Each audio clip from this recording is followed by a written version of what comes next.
10 things you need to know before you come to India.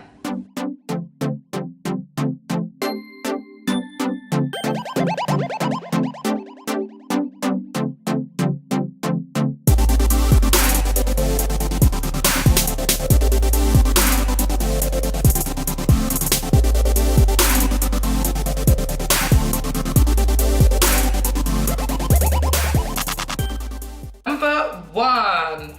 Where to go in India, south or north? South and North India are actually very different places, so you're going to want to decide which region you want to go to before you go to India.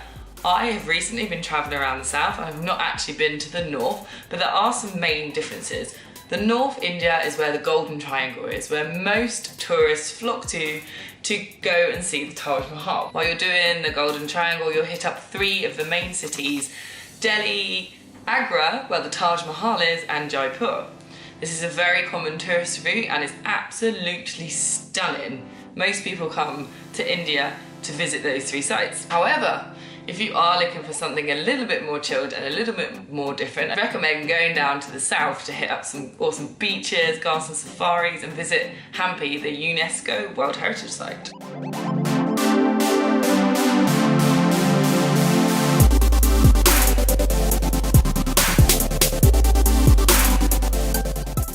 Number 2, Delhi belly. Will I get Delhi belly if I go to India? No, not necessarily. Everybody's different. It completely depends on your stomach. And actually there's many places in the world you could go to and get ill. So don't let that put you off coming to India. I didn't, and the 14 other people I was traveling with didn't either.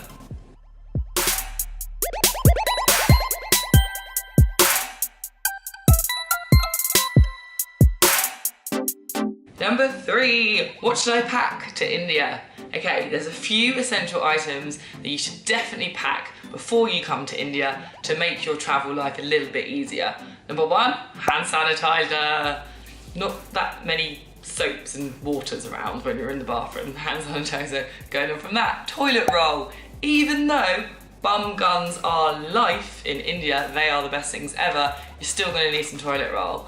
Tote bag, always bring a tote bag so you're not going to have to use the plastic bags, and also bring your own water bottle so you don't have to keep buying water bottles. There are actually a few places in India where you can fill your water up for free, especially airports, so make sure you bring a water bottle. Sunscreen.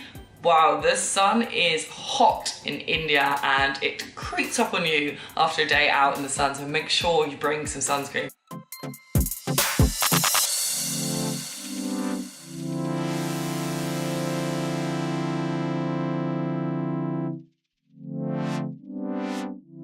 Number 4, get a SIM card. Sounds easy, right? Not easy in India, no. You're gonna need a SIM card to travel around India, whether you're there for 1 week or 1 month, because there's not that much Wi-Fi. It's super cheap to get a SIM card. You are gonna have to go to a SIM card shop, not in the airport, fill out a very long form, sign up, and then you're gonna have to wait up to 48 hours for it to be activated. So don't come to India and expect to be connected on day 1. It may take 48 hours. Number 5, should you travel luxury or budget? This is the big question. It completely depends on how much money you are willing to spend when you're in India. But if you are on a luxury budget, you can live an absolutely amazing travel life while you're in India. For the next 7 days, I am taking a luxury train around the best parts of South India. A lot of you know that I recently travelled on the Golden Chariot, one of the most luxurious trains in the world, for 7 days around South India. I got my own private room, came with the butler, we had 2 dining carts, a bar, we even had a disco on the train. It's one of the most luxurious experiences in the world, but that is going to set you back around £6,000. However, you don't have to travel India on a large budget. You can still come to 5-star hotels for around $100 each night. And if you are backpacking and traveling to India for the first time, you can stay in India for as little as $10 a night and you can eat out for around $2.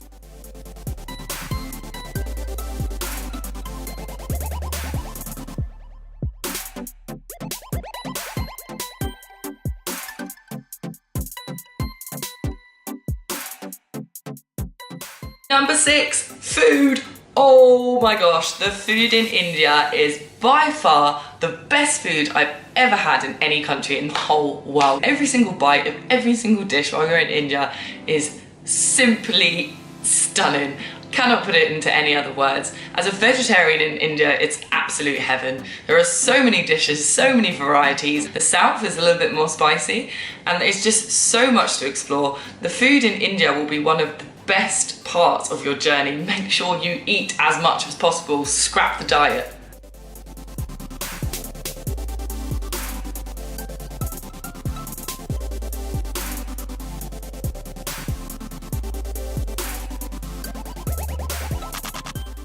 Number 7, can you travel alone in India, especially as a female? Yes, India is amazing to travel solo. The people are so friendly, they just want to help you out, and it's safe. India is safe. I don't know what you've heard about India, but it's one of the best countries to travel solo around.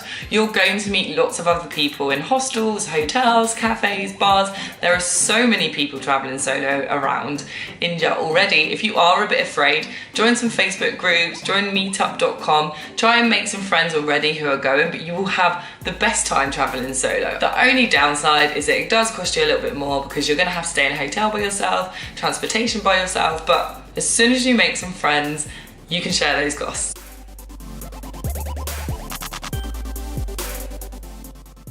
Number 9, scuba diving, my favourite subject. In every 10 things video comes scuba diving. Yes, you can scuba dive in India. I know, wasn't expecting that, right? Is it amazing? No. Is it worth it? Yes. India is not known as a scuba dive destination, which is exactly the reason I wanted to go and check it out. Scuba diving in India is not like its neighbour in Sri Lanka or Thailand, but it does have its own individual charm. The amount of fish in some of the dive sites is mind-blowing. The visibility isn't that good, but if you're not an experienced scuba diver and you're trying scuba diving for the first time, I think that Pondicherry in India is one of the most amazing places to start scuba diving.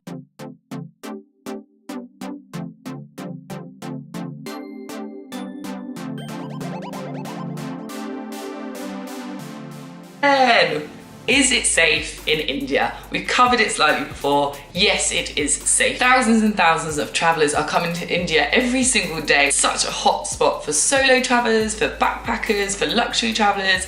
India's got it all going on. It's an absolute pleasure to travel around. It is safe, but you do need to keep your wits about you like every single country, especially if you're travelling alone. I recommend getting a driver and sticking with that driver, taking his number, making sure people know where you're going. Get yourself a SIM card so you're always connected. Try and make some new friends to travel with, but it's absolutely fine to travel by yourself. Mainly, just keep your wits about you. Stick with your intuition. Don't walk alone at night. This is the same as any country in the world, guys. India is safe to travel, and India is absolutely beautiful to travel. The food is just mind-blowing. The food alone is enough for you to book your trip to India. I get a carriage to myself on a luxury train in India. Just a normal week, guys, just a normal week. Mini Taj Mahal coffee plantation, which also happens to be a bamboo forest.